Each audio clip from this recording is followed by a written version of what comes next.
अस्सलाम वालेकुम रहमतुल्लाहि बरकातुहू। बेली मित्रों सज्जनों की हाल चाल है। मेरे ख्याल है तुम ठीक हो सो, अपने रंग नाल अपने ढंग नाल खुशहाल जिंदगी बसर कर रहे हो सो।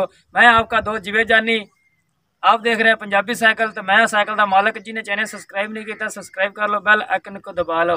असी अज खड़ोते हैं दरबार ते जी, चंदन पीन दरबार ते मलक अजमल मेरे नाल है जी, ते मेरा उस्ताद मोहम्मद अली खिजर ये मेरे नाल है। कोई चंदन पीर के दरबार हवाले नाल कोई दो शेर पढ़ने जी उस्ताद जी। जी मोहतरम पंजाबी साइकिल के नाजरीन, ये जवेद जानी मेरा हम सफ़र होंगे ने जो मैं किसी पासे जावां। अज इन्होंने आख्या कि पंजाबी साइकिल ते कोई जी है वीडियो साढ़े वास्ते पंजाबी साइकिल वास्ते, क्योंकि चन्नन पीर के दरबार से असी मौजूद है। चोलस्तान का इलाका है, टोटल रेत है जनाब, पूरी हर तरफ रेता है, जंगल है। लेकिन जंगल में अगर किसी ने मंगल लाया है तो वह ने चन्नन पीर। चन्नन पीर की अगर तारीख वेखी जाए तो चन्नन पीर सधारण के बेटे ने। सधारण एक हिंदू आ, जलालुद्दीन रूमी की दुआ के नाल आप सधारण नूं औलाद अल्लाह ने दी। चन्नन पीर पैदाइशी वली हान। और उन्होंने तुसीं जिहड़ा दरबार वेखदे पे हो, ये जी रेत की टिब्बी है, इहदे जिहड़े साइड ते ये दरबार है, ये बाकी रेत का टीला है जिथे आपने पनाह लई ते रेत टीले ने अपने दामन च लै लिया चन्नन पीर नूं।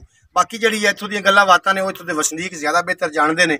बहरहाल शेर आखते पे कि कोई जनाब दरबारे पाक के हवाले के नाल शेर पढ़ दो, तो मैं औलियाए कराम की शान एक शेर पढ़ के तो जनाब थोड़े को इजाजत लैंदा कि वलियां वाल जो रस्ते जांदे उधर नहीं बदबख्ते जांदे, ओ वलियां दे दरवाजे उत्ते 100 दे कातिल बख्शे जांदे। पर एक गल दा ख्याल रखी कि रेत दी कंध ते छत ना रखी ते दो बेड़ियां ते लत ना रखी, वलियां नाल तू मत्था ला के नंगी तार ते हथ ना रखी। दोस्तों नूं गुजारिश है पंजाबी शाकर शुजाबादी दा जिहड़ा शेर है जी सुना दे। एक शाकर शुजाबादी दा शेर पे आख देन जो मैं सुना देना जनाब। दोस्तों नूं गुजारिश है पंजाबी साइकिल दे जितने की नाजरीन हैं, मेरा एक चैनल है ख्याल टीवी के नाम तो उन्होंने जनाब जरूर सब्सक्राइब कर लेना, बैल नोटिफिकेशन प्रेस कर लेना, पंजाबी साइकिल नूं जनाब सब्सक्राइब कर लेना।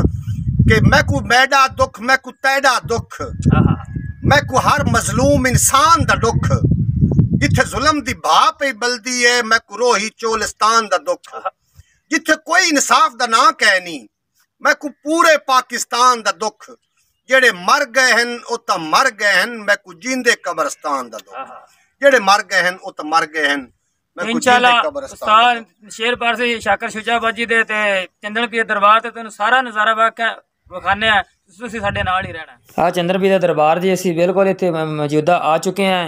आ भाई नखड़ोते ने भाई मलक अजमल खड़े हैं साढ़े साथ, ते अगे उस्ताद मोहम्मद अली खिजर ते मलक अजमल। आ परला रेत दा टिल्ला है, उरला दरबार कहते ना, दरबार परला नहीं, वो तो रेत दा टिल्ला, उत्ते चादर पाई हुई है, और रेत दा टिल्ला दरबार उरला जिथे लाल कपड़ा है जी। आ उनकी वालदा मोहतरम दा दरबार है जी बिल्कुल। ते आ दरख्त दे नाल जेड़े मुराद जड़ी चीज़ लैके जाते हैं, कोई धागा बंदे जो भी कोई धागा शागा जो भी बंदे ने जी, दरख्त दे नाल बंदे जी मुराद उनकी पूरी हो जाती है। तो असी हुण उस्ताद मेरे मोहम्मद अली खिजर ते मलक अजमल पर टुरते जा रहे भाई खड़ोते हैं, तो फिर रेत दा टिल्ले दिखा रहे हैं उस्ताद, बार बार मोहम्मद अली खिजर दिखा रहे हैं जी। तो कि वह परला रेत दा टिल्ला उरला दरबार है जी, ये दरबार है जी। आ जिथे बाबा चुमदा भी ये दरबार है, आ नाल दा रेत दा टिल्ला जी। तो उस्ताद मोहम्मद अली हुण मस्जिद च आ गए, हुण असीं बाहर आ गए जी। ये मस्जिद हैगी है, परला नाल दरबार है, मस्जिद है। इस मस्जिद के कोल करीब खड़े मैं मस्जिद का छाड़ ला लीए, ये मस्जिद कोल खड़े हाँ, मस्जिद है नाल दरबार है। तो अगर तुसीं साडे नाल रहना, असीं तुहानूं पूरा ही नज़ारा इंशाअल्लाह पूरी वीडियो का नज़ारा विखांगा। उस्ताद मोहम्मद खिजर असीं मस्जिद च बाहर निकल आए हैं, हुण फिर सारा मस्जिद का नज़ारा विखाया सी। उस्ताद मोहम्मद अली हुण पैर सीढ़ियां थल्ले लै रहे हैं, आसा आसा हुण असीं बाहर निकलांगे। अगां नाल एक और दरबार है, उत्थे जावांगे।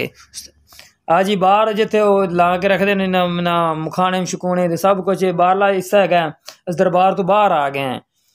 हुण उस्ताद मोहम्मद अली के नाल दा दरबार है, उत्थे जा रहे हैं, तो मेरे नाल ही है। तो सानू दे इजाजत, अल्लाह हाफिज़। नवी वीडियो तक मिलांगे कल।